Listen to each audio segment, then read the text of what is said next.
감사드립니다. 요한복음 9장 35절에서 41절까지의 말씀이고 요절은 39절입니다.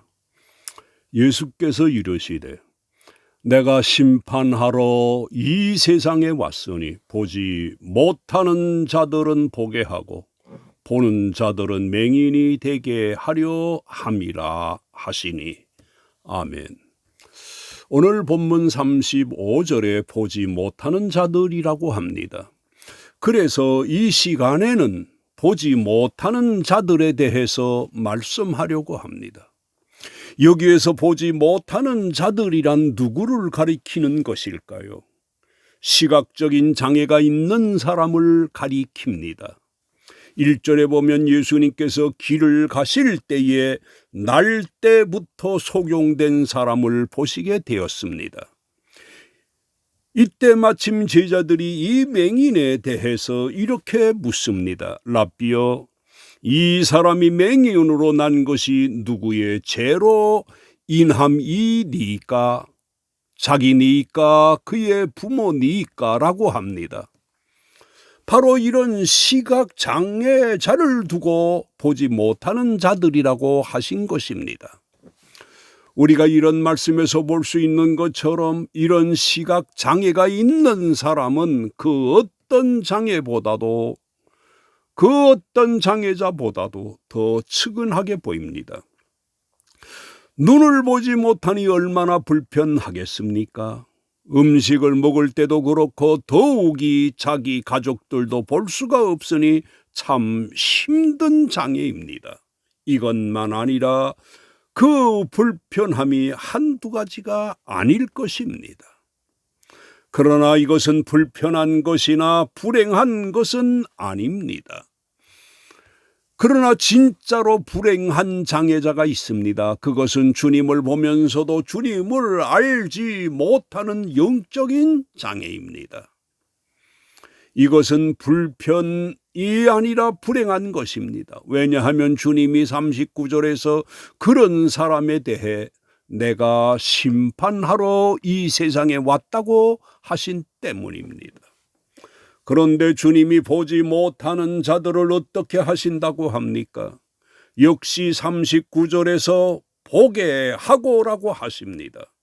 그런데 주님의 이 말씀은 이미 맹인된 자를 고치신 다음에 하신 말씀입니다.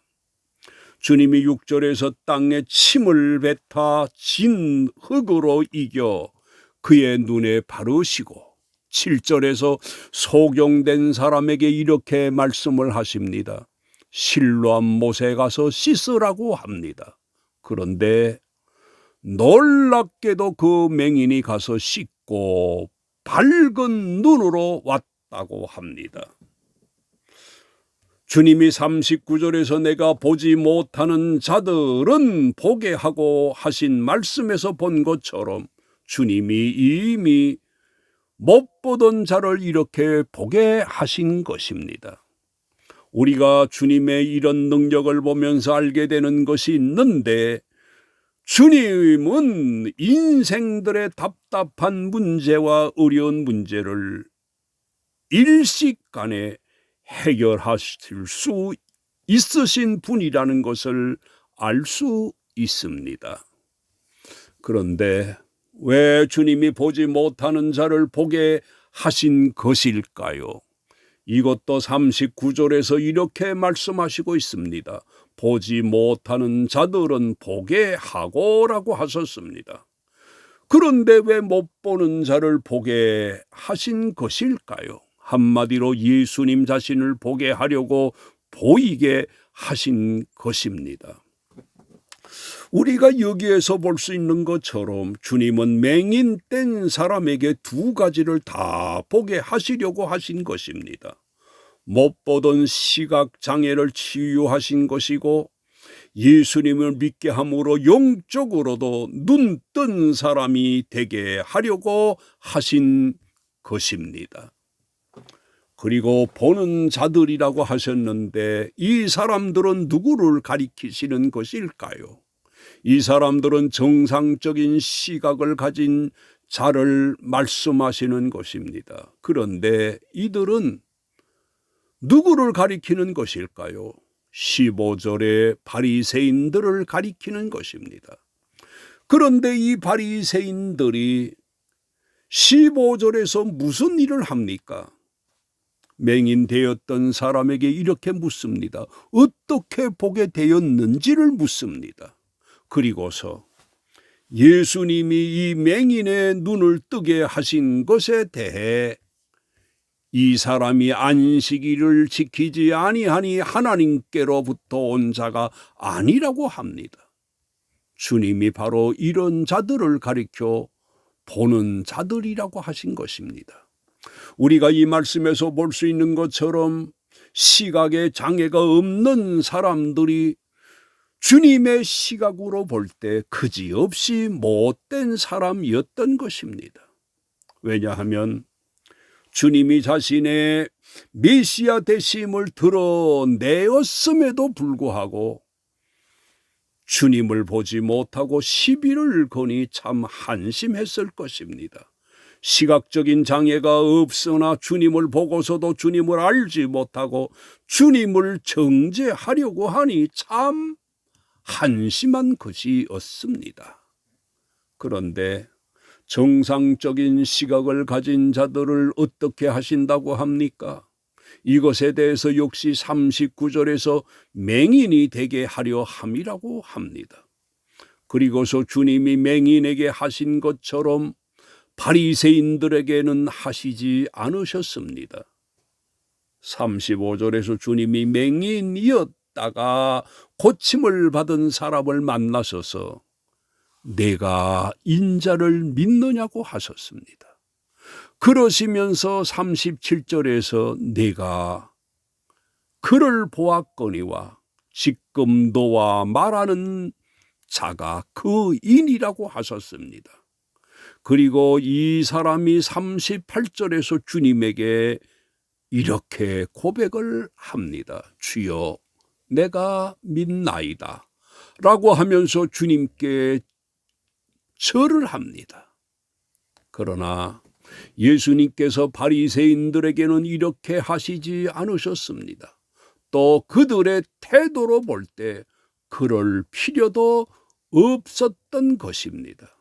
우리가 이런 사실에서 볼 수 있는 것처럼 사람이 그 누구에게 보다도 주님에게 대접을 받는 사람이 되어야 합니다. 이것이 제일 중요한 것입니다. 그런데 왜 주님이 보지 못하는 자는 보게 하시고 보지 못하는 자들은 보게 하시는 것일까요? 이것에 대해서 39절에서 내가 심판하러 이 세상에 왔나니라고 하셨습니다.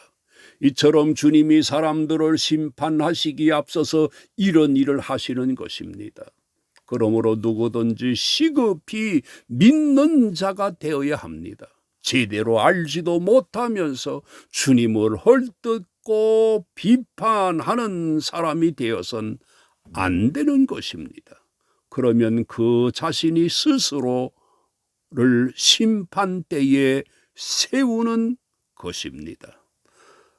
따라서 우리들은 영적인 장애자가 되지 말아야 합니다. 주님께서 요한계시록 3장 20절에서 볼지어다 내가 문 밖에 서서 두드리노니 누구든지 내 음성을 듣고 문을 열면 내가 그에게로 들어가 그와 더불어 먹고 그는 나와 더불어 먹으리라 하신 말씀을 귀담아 듣고 주님에게 우리의 마음의 문을 활짝 열 것입니다. 토의입니다. 첫째, 오늘 본문에서 눈뜬 소경이 누구입니까? 둘째, 불행한 사람은 누구이고 불편한 사람은 누구입니까? 셋째, 주님은 심판을 하시기 전에 무엇을 하십니까? 결론적으로 주님이 마태복음 13장 16절에서 너희 눈은 봄으로 너희 귀는 들음으로 복이 있도다고 하신 것처럼 우리의 눈이 주님이 원하시는 것을 보는 눈, 주님이 말씀하시고자 하시는 바를 듣는 귀가 되어야 합니다. 우리 모두 이렇게 되시기를 주의 이름으로 축원합니다. 하나님, 우리들에게 영안을 열으시고 들을 수 있는 길을 허락하소서. 주님을 믿게 하신 것을 감사드립니다.